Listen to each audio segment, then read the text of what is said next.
welcome back to the Liberated Woman podcast season 2, which we are up in the ante and we are doing not just solo casts, but beautiful, yummy, delicious, edgy as fuck conversations with some of my favorite people on this planet. So I thought the first guest we could bring on is someone that I just love and adore so dearly, who makes my heart so happy every single day, and who is doing things outside of the societal boxes. We know we like to break free from the societal boxes that we've tried to fit into, and we're doing things different here on this podcast. So if we could give a little drum roll for my most amazing, one of my best friends on this entire planet, Shoshanna Raven, Shoshanna Daventhal.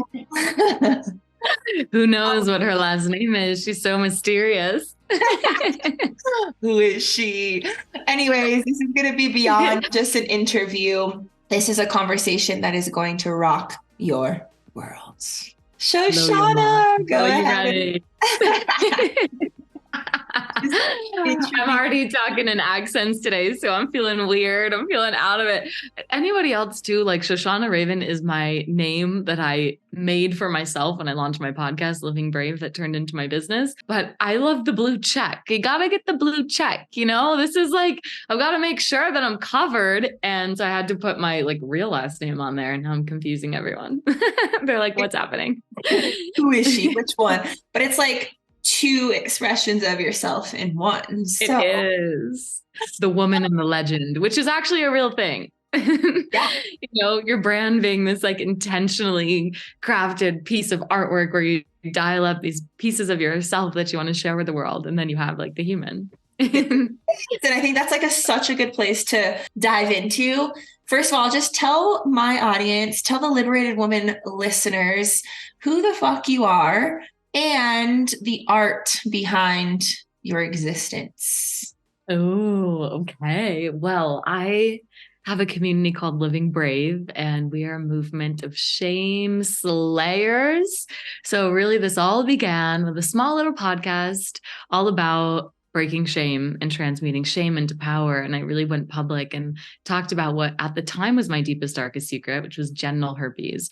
And for me, liberating myself through truth, through the power of authentic connection, through hearing real stories, it was just so invigorating and life-giving.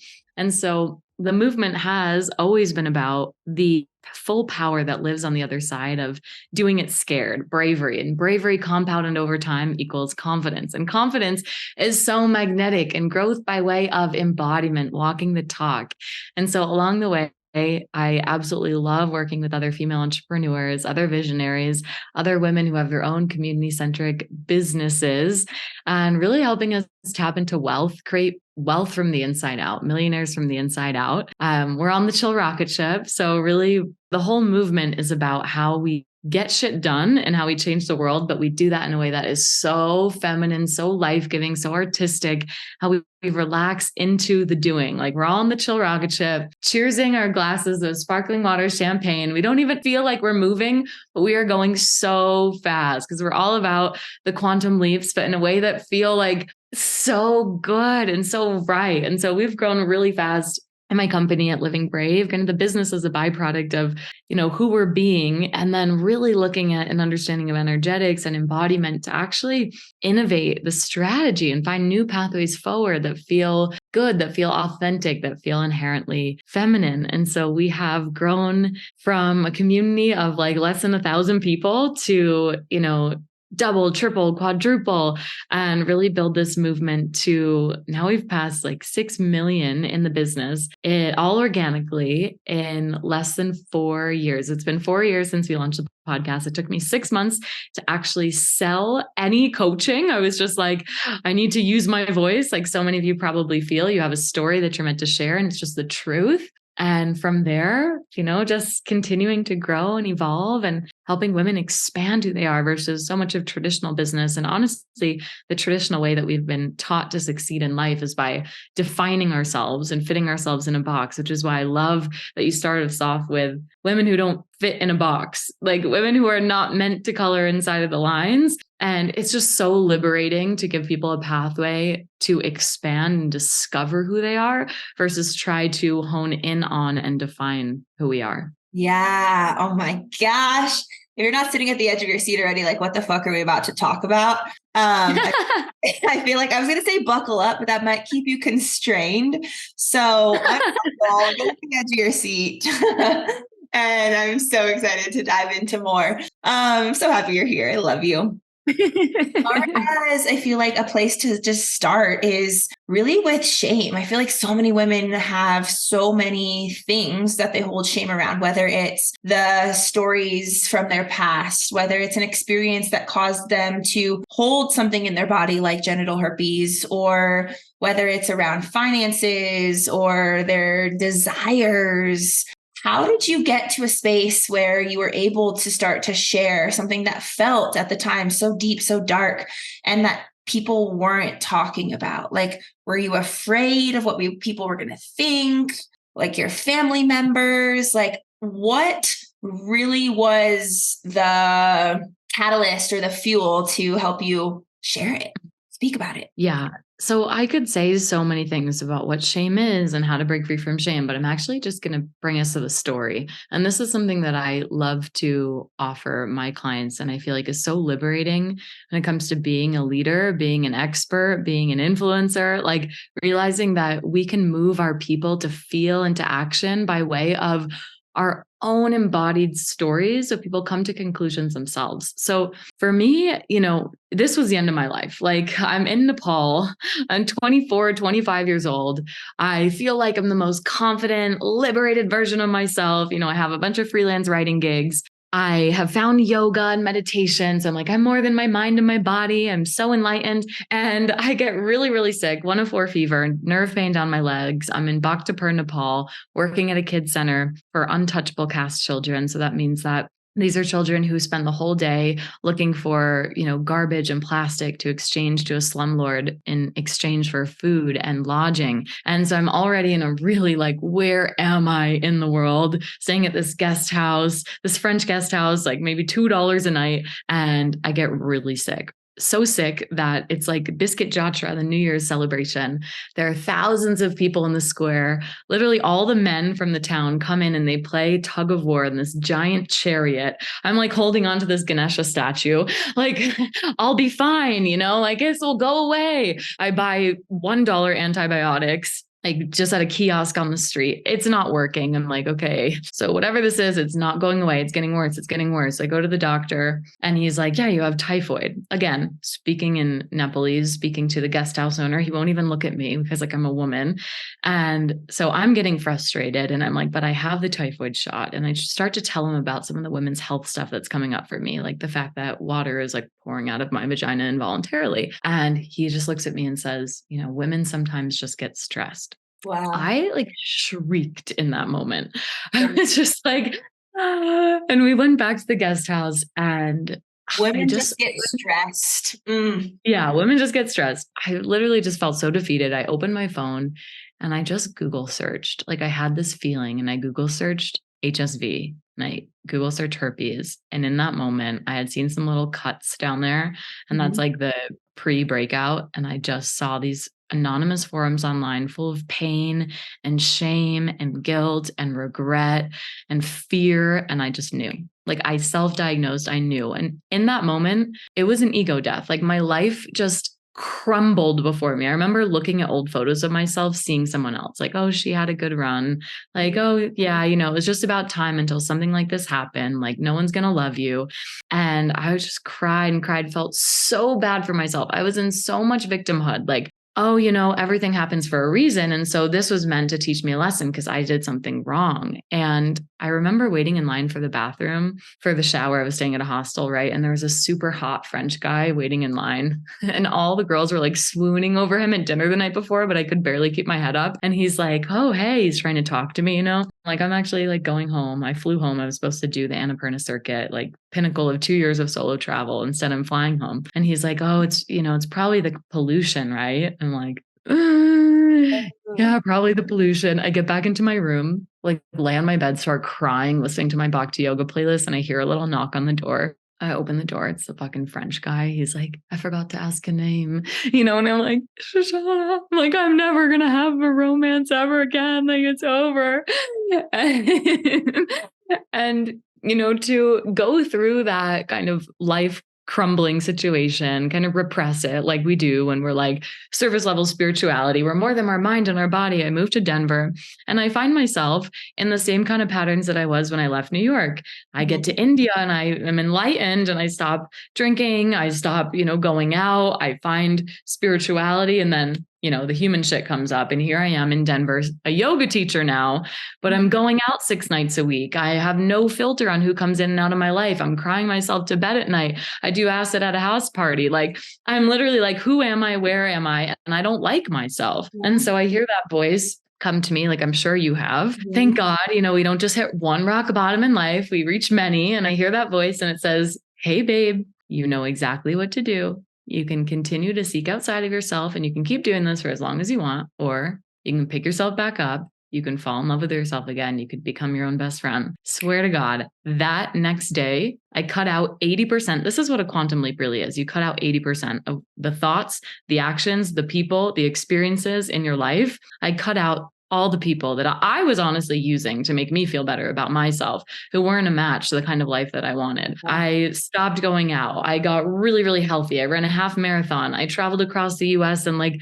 learned how to pitch my own tent and worked at like 7 yoga and music festivals and started opening up I just felt like in that moment, I just had this inclination, like, you have trauma and you have pain. So trauma is anything from the past that we still see has happened to us instead of for us. So I still was carrying this baggage, like if only people knew. And so I just had this intuition that there was something here in my story, something here in HSV that I still felt wrong about, shame about, trauma about, because anything that we hide in secrecy out of fear of being found out is shame, right? Anything we keep private in this empowering way, that's something different. So I knew that there was this thing I was hiding. And the truth is we're limited by what we're unwilling to feel. That's really shame. It's like your shame rules you. That what you're unwilling to feel, what you're unwilling to see, what you're unwilling to, I'm afraid they're going to think this about me. Like going there, you're limitless, right? Because it's like the people who get up on stage and they totally bomb. That's how so many comedians actually end up skyrocketing, is they have that one night where they totally bomb on stage and they realize like, oh, I was so unwilling to feel that embarrassment. I was so unwilling to feel that failure. And like, I felt it and I'm still here. Like, let's fucking go. So that journey of realizing like, okay, I'm unwilling to look at this. I'm hiding this. And I feel like, what if I just start talking?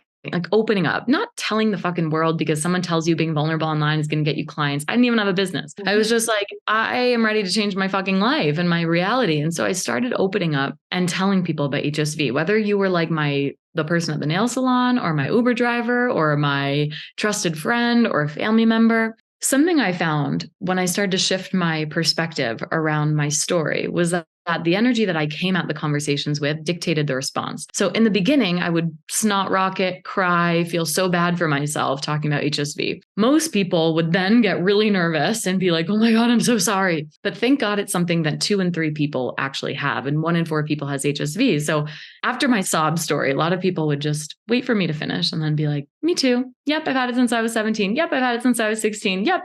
And I'd go, oh, fuck. Oh my God. And so through that, or someone open up about their sob story. And I realized, are we all walking around feeling like we're hiding something? Like, what is this? These secrets that suck the life out of us. If only they knew. This imposter syndrome that, what if people really found out the truth about me? I'm like, what if we just liberated ourselves from these things? What if there's like nothing about me that you can't find out because it's all my fucking podcast? So I started coming at it actually in a really powerful way, being like, yeah, oh my God. Like, I would make jokes about it. Someone would be like, hey, can I have a sip of that? And I'd say, yeah, I have herpes. You won't get it though, but just so you know. And the shock, like the level of empowerment that I had, they'd be like, wait, this girl's fucking cool, you know? Or even if I told it with like, oh my God, here's something that I'm kind of vulnerable about, but I'm really passionate about. Cause I used to think like no one ever loved me. And I actually felt like, I feel like so many people have this and it means nothing about who I am. And in fact, like, you know, there's nothing about you that like makes you wrong or dirty. And I'm so like proud of my story and who I am. And people would be like, wow, this is really fucking cool. And then guys would try to make out with me as I was like telling them that I have HSV. And Yeah. I ended up going on this vulnerability project where I was like, I just knew because of the responses I was getting that like there was a story here. So I was like, this is crazy. The worst thing that ever happened to me is now like the thing that's making me feel most connected, most empowered in my life. And so I know I've got to share this story. Let me go on this vulnerability project, which is the name of episode 1 of my podcast, where I'm going to tell every single guy I've had a crush on, I've made out with at a festival, like I remotely like, you know, am attracted to about my highly stigmatized STI. If I could talk to them in person better, I had no idea what I was going to do with it. In this journey. Holy shit. I met my ex-partner I was with for 3 years. We had gone on a couple dates, lost touch. And then I was like, hey, I'm doing this thing called the Vulnerability Project. He's like, oh my God, this is so cool. I want to help you build your website. Like, again, more people tried to make out with me as I'm telling them about this thing I thought they were going to reject me for. The guy that I was dishonest with, that I didn't tell, the only one that I'd been intimate with, I didn't tell about HSV during my kind of party phase, I'm about to fucking throw up on my way to tell him. I'm like, he is going to be so mad. Like, not that I think, because there's such a small chance anyway of it being contagious. And that's not what I was afraid of. I was afraid of, I'm wrong. I'm dirty. I feel like even with this guy was dishonest and I have to come clean about this. He literally looked at me and he was like, thank you so much for telling me. And then he starts apologizing to me about all the stuff that he did. And he's like, it makes so much sense. We didn't really communicate. Like, is there any way I can support you? He gives me a huge hug. He's like, I love you. I'm like, what the fuck? I'm the one who's been undervaluing myself the whole time. All these people want to be my friend. Like, all these people love me. They see me. It's me. I was the one, you know, like, oh my gosh. And so I didn't want it to end by the end of it. And that was really episode 1 of my podcast, is the Vulnerability Project, just finding my own power, liberating myself from shame, starting to get this thing that I thought made me wrong and owning it, and starting to have those conversations within myself first, then within people very close to me, then within strangers, then publicly out on the internet. So that was really the journey of how I was like, all right, like it was there was a calling. Like I closed my eyes and I'd be like, there's something here in the story. Like I harassed people on the Moth Radio Hour. I like wanted to get my story on the Moth. I wanted to get my story in Women's Health. I just needed it to be picked up by like the biggest publication. And no one responded to me. No one picked up the fucking story. And I had to decide like, okay, I'm just going to create my own platform. You know, like I'm going to stop waiting in limbo for the perfect moment and the perfect time. Like so many people get stuck in starter limbo, and just like go out there and start with my following of family and friends. Who the fuck cares if guys from high school are going to start little threads about it? You know, like it's more about making sure that if my story could make one person feel less alone and maybe even save a life, because I know that's what people have done for me, then like this would be absolutely selfish of me not to do it and crazy of me not to do it, because I trust that life delivers you things. You don't attract things because you did something wrong. Life delivers you the lessons and the experiences and the initiation so you can go through them, and your life becomes a map for other people to go through it with more ease, with more joy, with a community, with support, to be less alone. And so I just decided, okay, this happened, now what? And that drive and that call, and I know you have this, I know so many women do, like once you hear the call, yeah, you hear resistance all along the way. Maybe that stalls you for multiple years, but like eventually you will use your voice and you just keep going, because the voice of resistance keeps showing up every single day and you just keep going. Yeah. Oh, and so many times I wanted to stop and be like, oh, yes. But seriously, so fucking powerful. And really what you're saying too is like, shame is your superpower. Shame is your fucking superpower. And the more that you turn towards it, the more that you meet that resistance and move through it, the more you're able to alchemize it into something that's going to be so supportive for yourself and the world around you. And I know that for me, you've helped me when we were walking around the park and I had told you that I got a blood test back saying that I had HSV1, and I had no shame around it because you had already alchemized it for me. I'd already known you for years, and I'd already known you to have such freedom inside of the story that there was never even an ounce of like, oh shit, what does this mean for me? It was like, one of my best friends has already created this to be so freeing that I don't have to even worry about what that means for me. And that was like a huge piece. And it's like, when we can look at our shadows and look at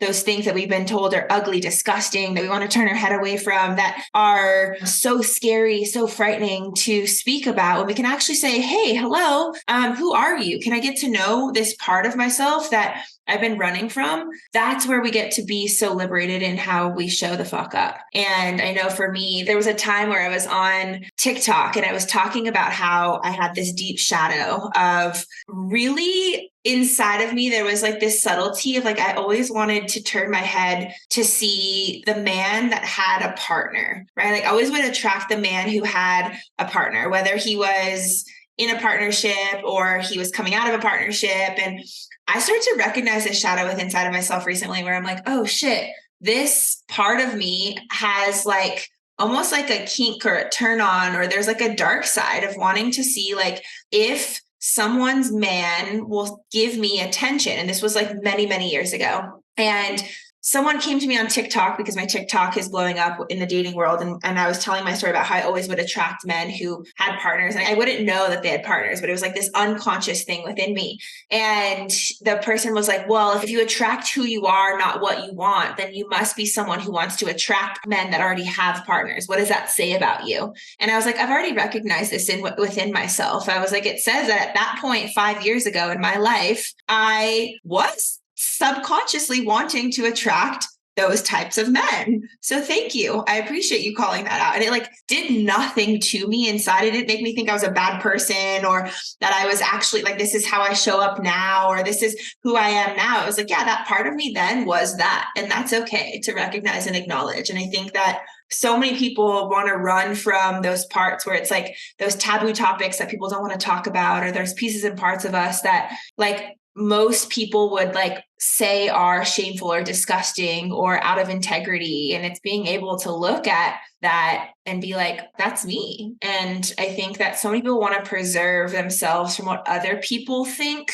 and they suffer inside because they're afraid of looking at those parts themselves. So it's like there's this deep suffering and shame where you would rather suffer in silence than actually do the work to love yourself again, because you're preserving what other people think over your own freedom and your own liberation. So it's like your story has given so many women permission to be like, I'm showing up and I'm seeing these pieces and parts of myself. And I think that's like really fucking powerful because we need more of that. It's so crazy, Erica. Like the what will they think? Our mind is like so brilliant. You know, our resistance, our sneaky inner critic, our shame, it like leads you to believe like, no, it's not shame. It's like, they'll definitely think this about me. It's like, whatever you think, they'll think. What if they think this? What if they think this? It's like our own fears projected. Because as you said, when you're at peace with who you are and you're like, you know, like say for sales, for instance, like I know that I love inviting people into my offers. I know that I'm a good person. I also know that I am a human. So humans have shadows. And I think one of the most liberating things, like, you know, they say the scariest people are the ones who are like, oh, I would never do that. You know, people who talk about like horrible things happening in history won't really go there. And they're like, oh, I would never do that. I would never turn in my neighbor. You're like, those are the people to watch out for because they don't know their own shadow. Like, I also know that I'm a human. So I have many drivers. Like I love money. I have selfish desires. I love to serve. You know, I love to be self-expressed. I love my community. Like I have moments where I'm insecure. I have moments where I mess up. Like I'm a fucking human. And to think like the actions that we take, like there are so many different drivers. It's just when people often swing one way or the other, where they're like, they've been motivated by such egotistical drivers, like say even in beauty, they're like, they're filling this empty cup and they like, it's so materialistic. And then they have to swing all the way to the other side. Like, I don't care about any of that. Like, you know, I have no ego. And then you have to go to the middle and be like, no, like I am a human. I have multiple drivers. I'm multidimensional. I have ugly parts and beautiful parts, you know, like that's part of the journey. And so say with sales, for instance, I'm like, Okay, I know, like in alignment with sales, I value people and use money, not the other way around. I'm cool selling. So if someone comes to me and they're like, all you care about is money, and like, I care about money, but I know not all that they care about is money. Or they're like, you're using people. Like, you could literally, it's like little bounce right off of you, because I know exactly, I can look at that person's matrix of reactivity, because I no longer have a match within myself because I'm an integrated person. I don't get webbed into their matrix. I'm able to rise above, see their matrix, see this human with so much love, and source a higher level energetic. And power is choice. Freedom is choice to choose a different response. So that's really what shame around money or shame around sales or understanding of our own dynamic human nature really does. Because the truth is, like, building a business is fucking easy. Being a human who runs a business, especially a personal brand that's tied to your like truth and your story and your energy, like that's another that's another thing, And so it's like, whatever you're unwilling to feel, it's a hard thing because I have to look at it within myself. It's like, oh, I don't want them to think this. Oh, there's something there. Something there. Yeah. Why do I not want them to think about me? That's probably my shadow. That's probably, Christian always does shadow goals where he's like, I don't want people to think that I'm like a taker. He's like, so now my shadow goal is I want to look like a taker, or like one of my women on my retreat, she's exploring with them non-monogamy, like whatever you feel about that. She's like, I don't want people to think I'm like here to steal your man. I'm like,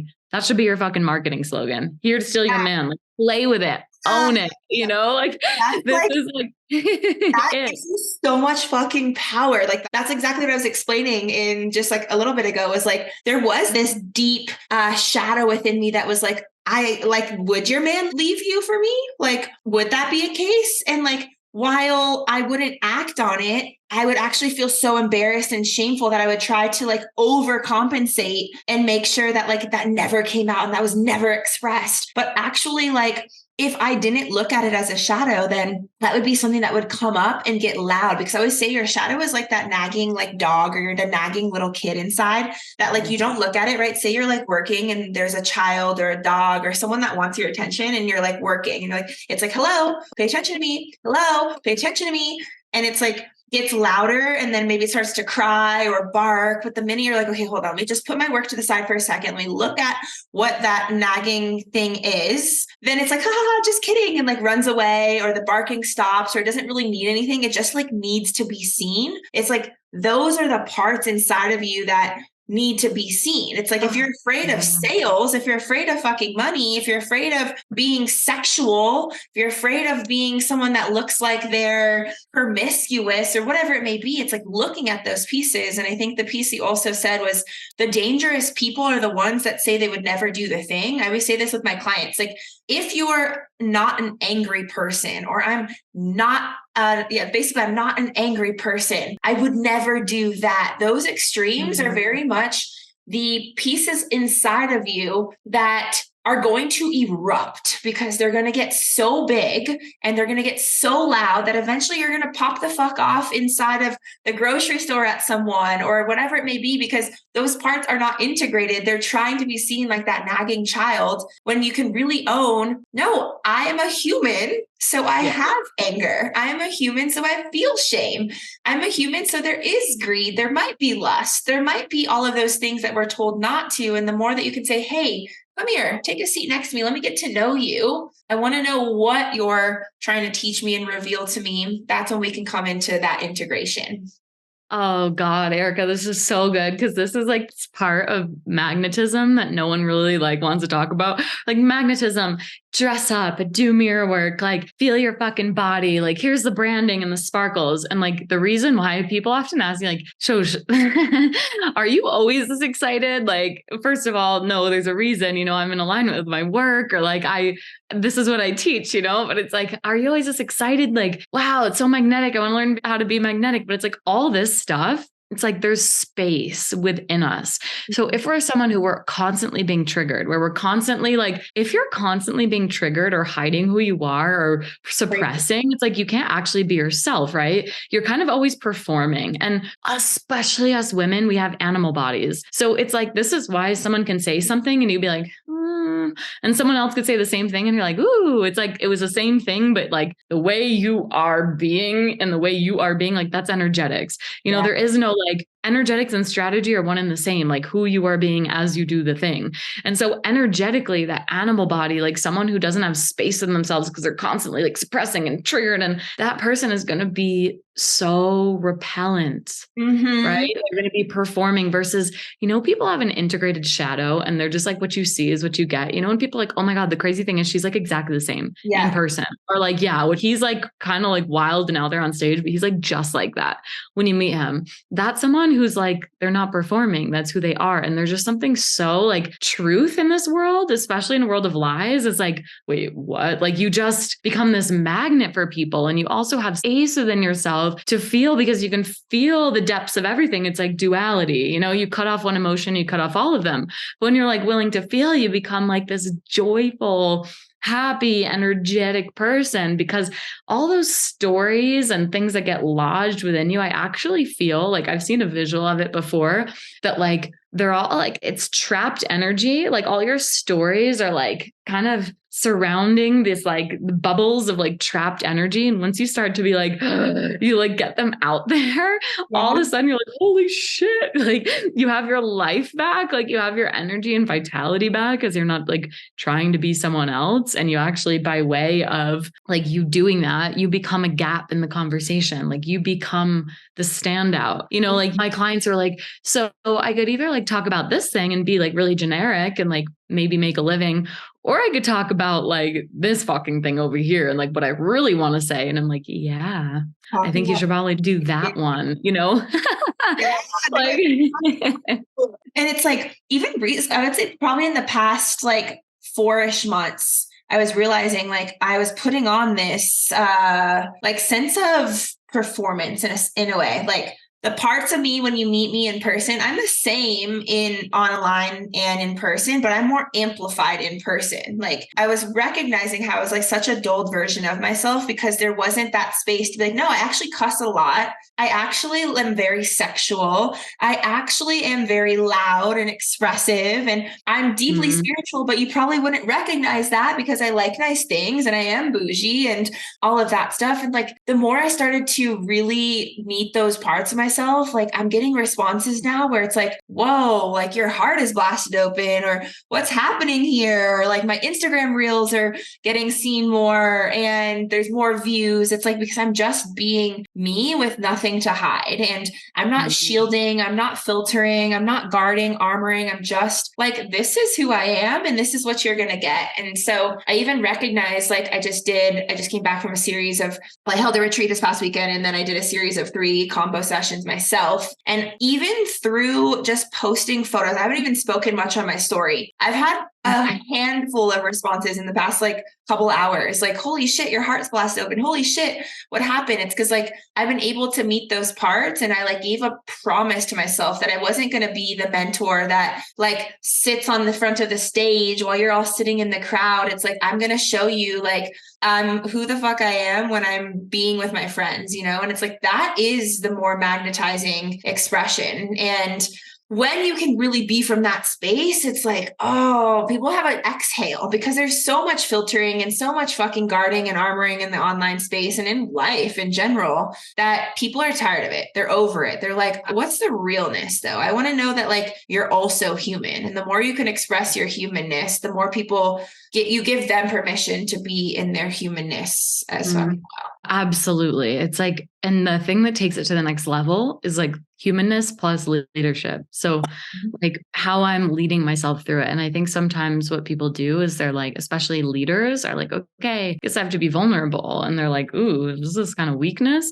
But when you are leading yourself through something big, like when I was going through my heartbreak and I was like, all right, I went live like 3 weeks in and I was like, so I don't know all the answers, and I might look at this live stream and think like everything I say is bullshit, but like, this is what's helping me right now. And like, this is what's anchoring me right now. And this is what's true for me right now. It wasn't like, here's what happened and throwing my ex under the bus. It was literally just like, I'm going through something, holy shit. And like, this is how I'm leading myself through it. And because everyone's a human and everything goes through stuff, and not everyone has the power or the knowing or the courage to lead themselves through it and understand, oh, I'm in the middle of a chapter of my book. And like, I'm not just going through this for me, but for my clients and my community and my children and my lineage, like whatever way you want to look at it. And so I'm going to rise to the plate, and go through it wildly messy and imperfect, but I'm going to lead the story. I'm going to live the story that I'm going to tell on stage. So no matter what, like the first episode of my podcast, the intro is like, I want you to know, no matter what, like no matter how dark or, crazy of a situation you find yourself in, there's always an opportunity for a 180 shift. And whenever a client of mine is in like a hard time or comes to me looking to work together and like, but this is where I'm at, I'm like, oh my God, congrats, because you're going to have everybody's attention on stage. Like you literally can like pick up the pen right now and decide how the story goes. Like what happens next? What happens next? What happens next? Like you decide, and that's that, like, no one wants to hear a fucking story about how everything is perfect all the time. Like, in fact, I find the women who come to me and they like, want to brand or content audit. And I'm like, no one wants to hear just like, so leadership is, la, la, la. No, they want to see you lead, like leadership is your embodied yes or no, leadership doesn't live in the maybe space. Like this is something I say a lot, but instead I'm going to demonstrate that through a story of when I was in the fucking maybe space. And I was like, I'm in the maybe space. I have to pick a yes or a no. And like why source that decision, what it felt like, and walking myself through it. And that the fact that I still sometimes get in limbo and maybe spaces doesn't mean I'm not a leader. It actually is me embodying my work, So I think that's the next level of it. Is that like sometimes when people are being vulnerable and it's like, if people come in to like coach you, when you're in leadership, it's probably because there's not that like next level that you're going to. And I think in life, allowing yourself to be vulnerable and tender and also like a safe space for people, where a lot of women are afraid of their own emotions within their fucking relationship because they're like, well, no one receives my emotions, in a great way. I'm like, it's probably because you're an unsafe person to be around in your emotions, because you make stories about your emotions about someone else. But in fact, like allowing ourselves to be vulnerable and in our emotions without blame, without judgment, without criticism, without control, that in your relationship, that in your life, and then taking forward into your business, when you can add that leadership component, it's like, it's just a secret weapon. Yeah. And I think that that's like something that kept coming through for me, for you to answer is so many women get to the space where they're like, okay, I'm going through the depths, or I'm in the trenches right now, I'm in the void, and I want to share, but it feels like the wound is still blasted wide open. It feels like the wound is still like a gaping hole. And how do I lead from this space where I am tender, I am vulnerable, it does hurt, but still holds the level of leadership that I know I'm capable of, right? Or still embody the leader that I am? Because a lot of my clients will come to me and say, okay, well, how do you share from a vulnerable space without looking like the bestie that no one hires? And I've given my expression of that, but I would love to hear just like how you would lead someone through something like when they're still in the midst of it and the Band-Aid hasn't been put on or the scar hasn't been created, where they have so much wisdom to share. What would you say? Yeah, I'm excited to see what you say to this. But the truth is, like, not everything needs to be shared. And there's a difference between presenting a version that's not the truth and just not sharing something, right? Like if I'm in the middle of like leading a program around healing your money wounds and like getting to the next level financially, and I'm going through a situation with my family, and maybe I'm like really just in it, I don't have to say, hey guys, like here, this is your requirement that I have to go live and be like, so my mom's really triggering me, right? Like, of course not. But, but if I'm like, I am on a family Zoom chat right now and it's so amazing, we all love each other and my life is perfect, that's a fucking lie. So there's a difference there, and I think that there's also the next level, the leaders who are really doing it and people really respect are the ones who are like, they're going through a money program, they're leading their people through it, they go through something with their family and they're like, all right, this still hurts, this is tender here, but what's the parallel? How can I lead myself? Because the truth is, like, the wound's still blasted open, well, work on healing yourself, right? Okay, well, do you have coaches? Do you have therapy? Do you have mentors? Like all that, because that collapses time around you getting to the next level. Do you have people that you trust? And so what I would do is I would probably look at that situation. Healing is not that you don't get triggered and you don't have issues. It's you getting yourself back on the path, loving yourself back on the path and not compounding the issue, right? Because this example, like last year, family vacation in Mexico, like going great. And then my sisters and I get in a little tiff at dinner. And I remember going to bed that night being like, healing is me not making this into I ruined the vacation and I wish we didn't get in a single fight, and just saying, I'm so proud of us. Like we did better than we usually do. And we're going to have a great day tomorrow. Like, and I could talk to my audience about that. So I might say in that moment, okay, what happened? How can I love myself back? How can I like mend the situation? How do I actually mine the gold from this experience? How do I say like, it's better that this happened? And through that, there's probably a parallel in my money program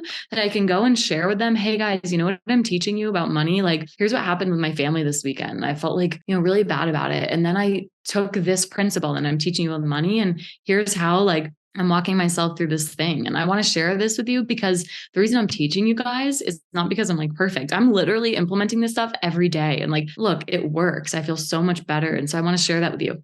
Mm-hmm. It's like, wow, cool. Thank you so much. And so that's one part about it, which is like embodiment is not that you don't have your moments. It's that you walk yourself through the moment. So you can never not walk yourself through a moment. Some of them are harder to walk through. So you've got your squad. You don't have to share about it in the moment. The truth is like the void is our life. So a lot of us get in such a scarcity mindset that no matter how much you win, no matter how much is going right, you're like, but I'm in the void. You just never see yourself as winning. You never see yourself for the fucking magic that you are because you aren't having your highest month, or because you're in the red this month, or because, you're going through a breakup and you're like, all of a sudden I'm a fraud. All of a sudden I'm in the void. But it's like the void is literally your life. Like you're always in the space between where you've been and where you're going. And you've got to know who you are no matter what. So I'm so grateful for my heartbreak moments of selling all my shit, like, doing a master class from like this little desk, like the last thing standing in my house because my partner like walked out the door. Like I'm grateful for those moments because it made me really put my identity and my confidence in who I know myself to be no matter what. And when you form your movement around who I know myself to be no matter what, not the 7-figure coach or the woman who has the perfect relationship, but you're like, no, this is literally the work I do. Like, I think once we start to gain success, the identity starts to shift from I'm an amazing coach. I'm a creative. Everything I touch turns to gold. I'm a woman who shapes her reality. I am the woman who rises from the ashes no matter what. Like we go, oh, I'm the woman who makes 100K a month. Oh, I'm the woman who has this many clients in my program. Oh, I'm the woman who has this amount in her bank account. And then you start to experience yourself as less because you're not living up to this false identity you've created for yourself. And so that's where a lot of people start to go, oh, well, I'm not me. So how do I show up pretending to be me when not really me? But it's like, you've literally misplaced who the fuck you are. And so I think a lot of people getting back to forming your movement and your mission around the thing that you are truly embodied in, and like no one can take away from you. Like I know that I am someone who everything I touch turns to gold. I am someone who leads myself. I'm someone who transmutes shame to power. I'm someone who uses my voice. I'm someone who uses my life as a map for other women, no matter fucking what. If I'm in a fight with my partner, if I'm going through a divorce, if I'm like, whatever it is, like that's who I am. And so that's where I can lead from. And so I think it's a beautiful opportunity actually for a lot of people to source like, well, if I think I'm a fraud now, like I've misplaced my identity. So who am I really? And how can I lead and teach from that space? Mm-hmm. And it's a gift. It's like such a gift. Yeah. And that's the magic, right? Is creating your movement around the depths of who you are, around your core center, not around what you've placed your identity in. So not around being this type of coach or that type of person or this type of partner. It's like you're a fluid. There's fluidity in how you move, and being able to come back to that consistently over and over. And I think something that I share with my clients is like the idea of the Band-Aid. Like you don't have to share when you just fell off of a scooter. The other day or I should say a few months ago, I was riding one of those electric scooters, and I happened to want to change the song on my phone. So I had my phone trying to ride this scooter, and I hit the ditch and I fell over the handlebars into the intersection, and I scraped all of my body, right? Like I had scrapes on my knees, on my arms, on my legs. And I try to give it as the explanation of like, in that space when the wounds are open, I didn't actually get on my phone and say, oh my God, I just fell off my scooter. It's like, no, you don't have the capacity to share from that space. I didn't have it. I was bleeding down my legs. I was trying to figure out where the fuck my stuff went across the intersection, how I was going to get all this blood off of my legs as I continued to go to my friend's house. And in that space, you really get to be present with what is transpiring and how you're going to navigate yourself through it. Just like you said, how are you guiding yourself through this? And in that moment, I was guiding myself through, how do I get from being my purse falling and all the things spreading out across the intersection and blood going everywhere? How am I going to guide myself through? And in that moment, there was a process. The first was, oh shit, shock. This is what happened. Second was, what do I lean into? Well, I needed to ask for support. Well, the support came, right? And so it's like me guiding myself through. And then I luckily was sent these beautiful angel doctor couple that took me and put bandages on my wounds. And in the moment when I was getting bandaged, that's like the lessons I was learning and getting like bandaged back up. I still wasn't sharing. And then by the time I got to my friend's house, I was able to kind of integrate and understand what happened. During that time, I was really asking, like, am I alone here? Am I by myself? Is there like a higher power? Because I can't hear you. Are you there? And the lesson I learned was along the lines of me being on this faith tour and asking myself, is there a higher power? And the higher power showed itself to me through these beautiful angels that came and bandaged me up. And so kind of sharing from that space when there could still be the Band-Aid on and it's fresh and you're vulnerable. I was still tender, but I had the wisdom. And then once the wounds healed and it became scarred, okay, now all of a sudden I have way more wisdom to share. And it's something that I can utilize as a story to tell, like I'm telling here in this experience. But I definitely am like along the lines of, it's not always from the most tender places while you're in the midst of it, but like, is the bandage on and can you share from that space? And then creating your life experiences as a part of your movement. Like, what do you stand for? And I think that's something that I really, really love is like, you and I are the same, right? We don't just like help people build businesses. We help them remember who the fuck they are to create a movement. And I would love for us to just kind of riff on like the idea of a movement. Like, why is a movement so much more powerful than just like building a business, you know? I mean, they're so related to what we were just talking about. You know, like someone asked me recently, like, Shosh, do you think that you'll lean away from your business, you know, when you become a mom? And my fiance, Christian, like popped in literally like immediately. He's like, no, like Shosh literally like grows, integrates, expresses, like evolves through her work. Like that's the primary vehicle for it is not like, of course, like I make money and I serve my clients, but it's like, it's a container. It's the masculine container in my life for my feminine to flow and be creative and try new things. And so I'm like learning something and then like to deepen into it and anchor into it, I teach it. Like coaching is a very unique personality type. I think a lot of people wonder like, why do a lot of coaches, once they start becoming successful in business, teach business, but they don't actually realize coaching is a very unique personality of people who like to conceptualize and they like to teach and they like to teach what's working for them. And they just get very excited. And so anyway, that's really what it comes down to is like integrating. I almost feel like I heal through my content. Like I'm going through something and I'm like, I'm going through this for me and them. And I like write about it or I teach about it. And it like is healing. Art is healing and my business is art and you can't fuck up your art. So there's no right or wrong way to do vulnerability. You know, I think if anything, like it creates a through line because I'm still celebrating my ass off. I'm still giving tons of value. I'm still providing micro transformations. I'm still in my thought leadership. I'm still being fucking bold. Like I'm still differentiating myself through my marketing message. I'm still creating an epic product suite. I still have a badass sales ecosystem. I still like all of that's still happening. And then I create a through line through my heart. And sometimes it is raw as fuck. And that's just me because I love my vulnerability. I love my tears. Like sometimes I'm like, it's like, you can just feel it. It's like, this is like deep and heavy, but something about art is when you read something, like I just wrote something on my page and like, I saw one of my clients, like I'm crying reading this. It doesn't have a ton of engagement, but I know that people who are like aware of how I felt when I wrote it are going to be like, whoa.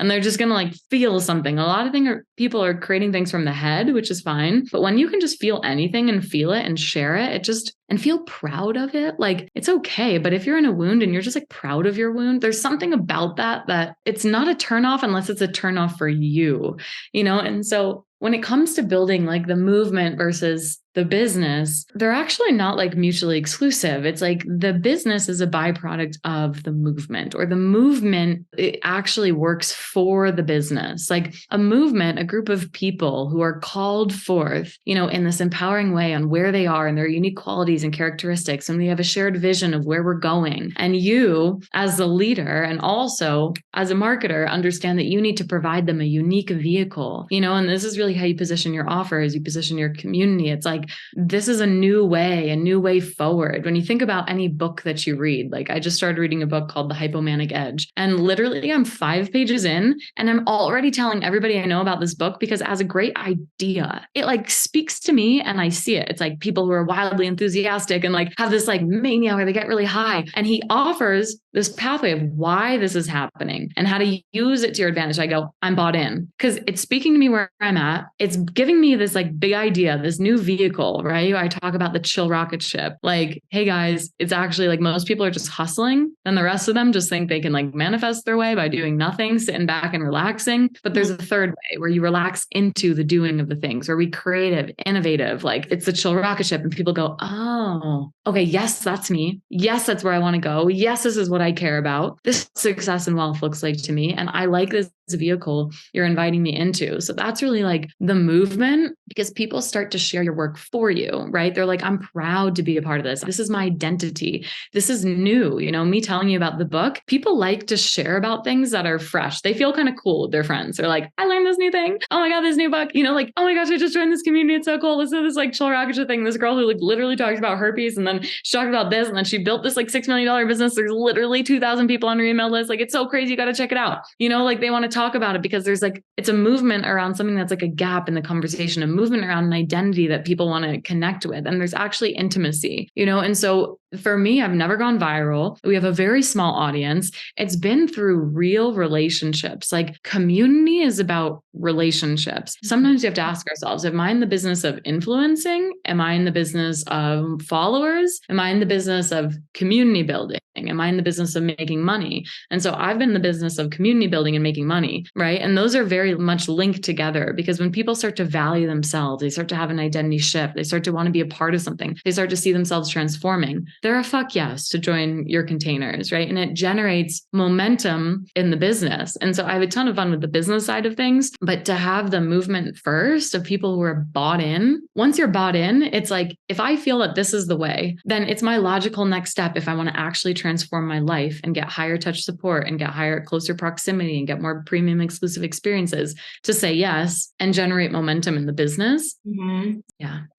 Yeah. And like the movement being the core of your business, right? Because I think that there's a lot of people that are trying to build the business from the space of doing it how they think it's supposed to be done, or doing it based off of this sole one strategy. Like, here's this one strategy that they learned from a mentor at one point in their life, and that's how they think that the business needs to be created. Or here's a few different strategies that they've learned from a book or a coach, and that's the strategy that needs to be implemented. I know the very beginning of my journey, the first coach that I hired was very much about do this, and then this, and then this, and then this, and then you'll have this outcome, right? Mm-hmm. And then what I started to notice was like, well, I'm more multidimensional than just step 1, step 2, step 3. Like, especially in my human design, I want to go from step 1 to step 7, back to step 3, back to step Z, back to step C. And it's like, there's no fucking strategy that someone can tell me that's going to be the golden ticket to success, because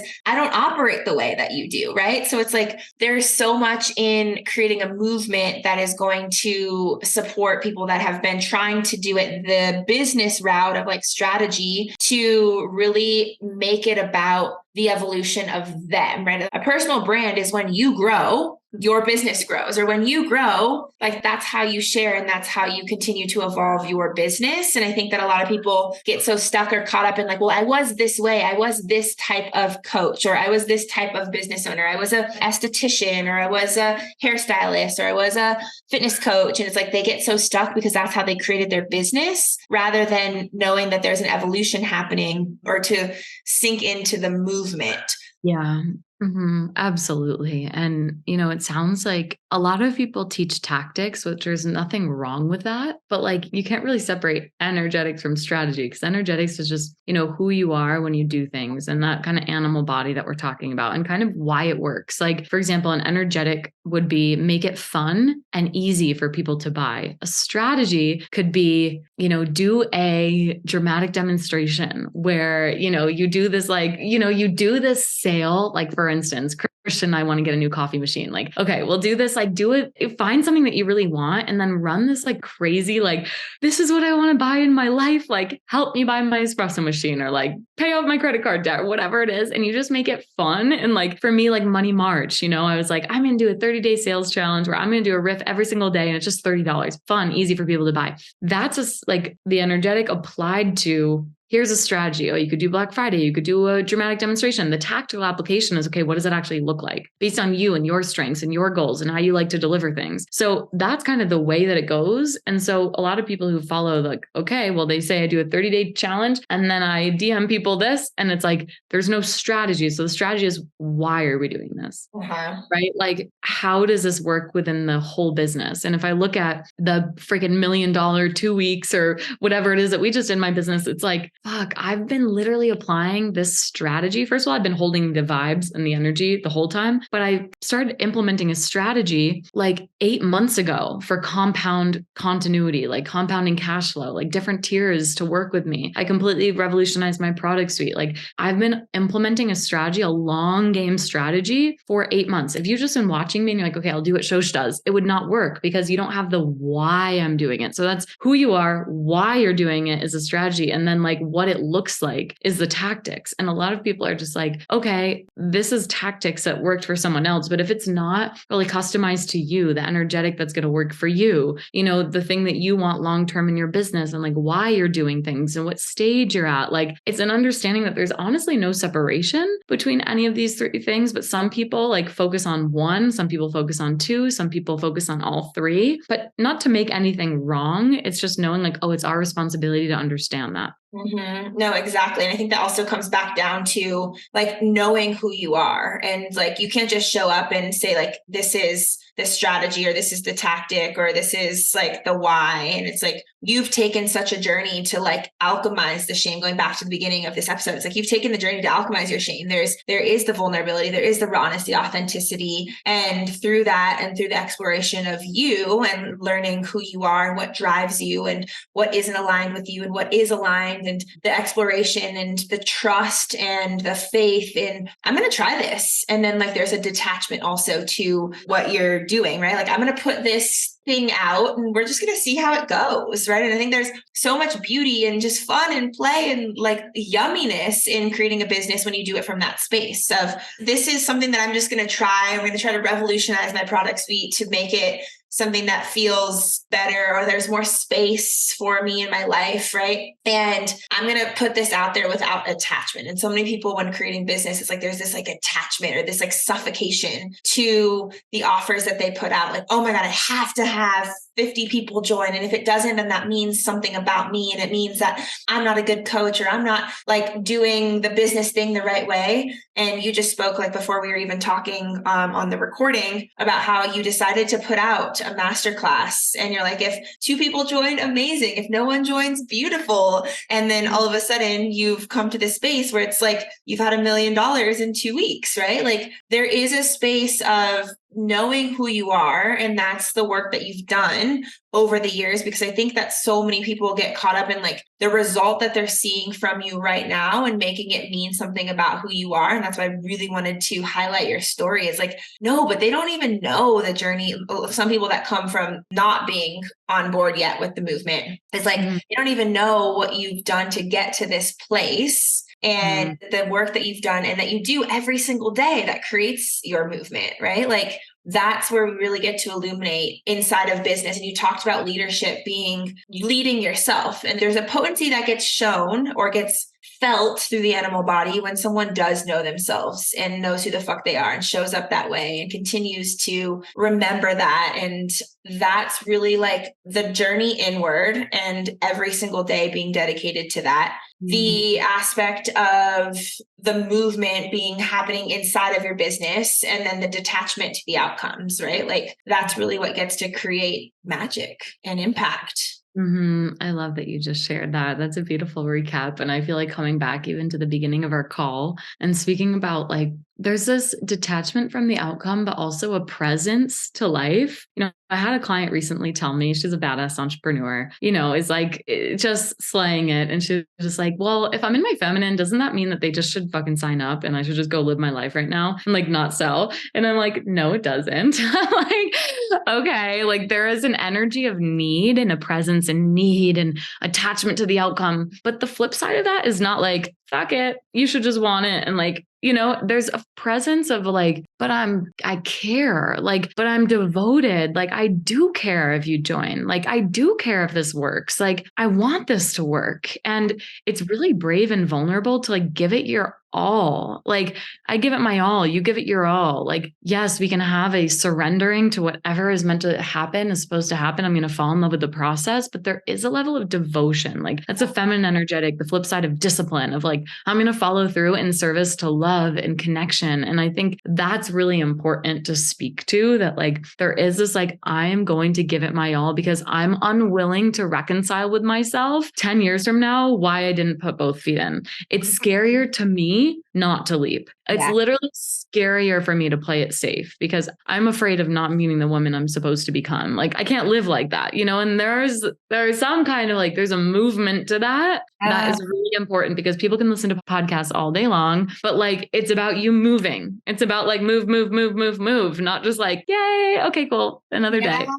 Okay, cool, another day. Like, there's a presence and an energy. Because during that class you were talking about, I had a thought. There were like over 1,000 people. The first time over 1,000 people signed up for a class with me. And I had a thought, like, I was pitching my year-long mastermind. I'm like, maybe this is one of those classes where like no one signs up and I just give a shit ton of value. I thought about it and I felt a moment of contraction. I was like, well, fuck it. Like, I'm going to give it my all, because I know that like everything I pour in comes back tenfold, and that my whole business is built off relationships. So like, I'm game. I showed up and I literally gave everything. Like, it was so valuable. I sold too. Like, I sold and I gave value. So it's not like I was like, oh, it doesn't matter, lean back. Like, I was like, well, might as well, like, that presence, that, but I care, but I want them to show up. Like, and I'm okay if I don't hit the goal. Like, I'm going to keep going. And that's a nuance, Yeah. And I think that's a massive point that you brought through. Is when I was building the business, there was, okay, I'm going to either learn from the masculine principles of like, do, hustle, structure, strategy, message 200 people a day, don't stop until you actually get the outcome. And then I swung the pendulum the opposite way, which was to the feminine side, where it was like, well, I'm in my feminine and I need to be in my play and I need to be in nature all day and I need to like masturbate and do sex magic. And in that, the clients are going to just naturally come. And then I felt that the clients weren't necessarily coming in the way that I was like, well, this isn't working. And so what I found was this really beautiful integration, or I like to call it like a harmonious dance between the masculine and feminine, or the doing and the being, or the creation and the energetics. And really what I felt was like, oh, it doesn't have to be this. I don't even call it a balance, because when I think of balance, I think that they're equal all of the time. And in that, like, that was really where my business started to made more sense to me, right? Like, oh, okay, some days are going to be more on the edge of like, I'm working, I'm putting in the effort, I'm making shit happen. Oh, no. Yeah. And then some days I'm hanging out with my friends, or I'm walking in the park at 12 p.m. in the afternoon. And I think that's like really where like not a lot of conversations happen in that space. And like, that's what you said, the chill rocket ship, being able to do and create and also be relaxed and trusting in it happening. And I think that there's an over education and under integration. So many people are here listening to the podcast and consuming the content and like learning all the things, but there's a disconnect in the integration, actually applying what they learn into the business to create the outcome, to then have the tactics actually work where clients are buying. And now you have a successful business. Yeah, absolutely. So yeah. And like, never stop learning. Like, it's, like for me, I've never slowed down to, I need to stop learning to integrate. I'm just like, well, I better be integrating as I'm learning. So go take action after you listen to this Yeah. And then listen to another one of Erica's episodes. Exactly.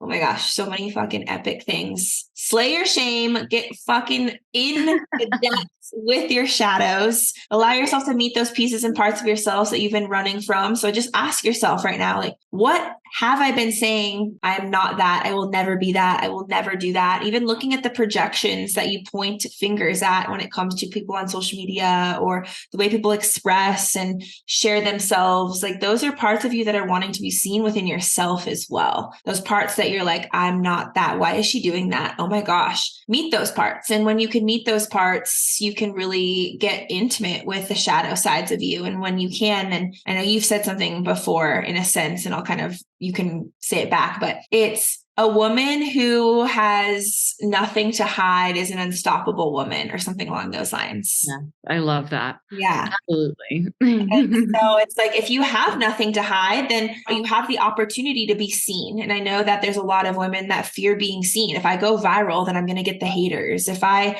have a program that pops off, am I going to be able to hold what maybe my fans or those that are in my community or those that are supporting me? Yes, I can hold that, but can I also hold the opposite side of it? And the same thing within yourself. Can you hold the opposite side, the shadow sides within yourself, and really be able to explore that? So get intimate with your shame, see your shame, feel your shadows, be with your shadows, and then ask yourself, like, who am I? Who the fuck do I get to be in the movement that I'm wanting to create? And through that, there's the energetics and the tactics, the applications to what you're creating.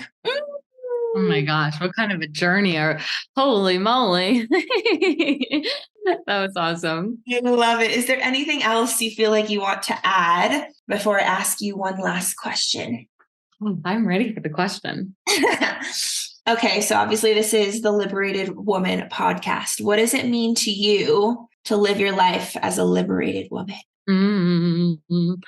To live life as a liberated woman. I feel like what we spoke about on this episode around being able to choose who you are in every moment. That to me, like, liberation is choice. And the more and more and more I'm realizing this, like, you just have the same breakthrough again and again and again. Like, we think we're choosing, but if we knew there was a higher level choice point, we would make it. And so that's why this journey of life is so exciting, because I'm like, I'm happy. I'm in love. We're making money. We're doing all this stuff. We have our sisterhood, but like, what if it could get even better? It probably can. And if it could, and I knew how, I would choose it. But like, I don't know how, like, we think we're confident and then we're like, holy shit. So really, liberation is like being open to higher level choice points and always seeking out, like, okay, what if in this moment, like, I could be the chill rocket ship, like when I'm supposed to react and when I'm supposed to, get all upset and stressed. What if I didn't? What if I was like, how chill could I be? What if this is supposed to be happening? Like, what if I could literally shapeshift my experience of my life? What if I pick up the pen and I'm the director of the movie and I'm the main character? Like,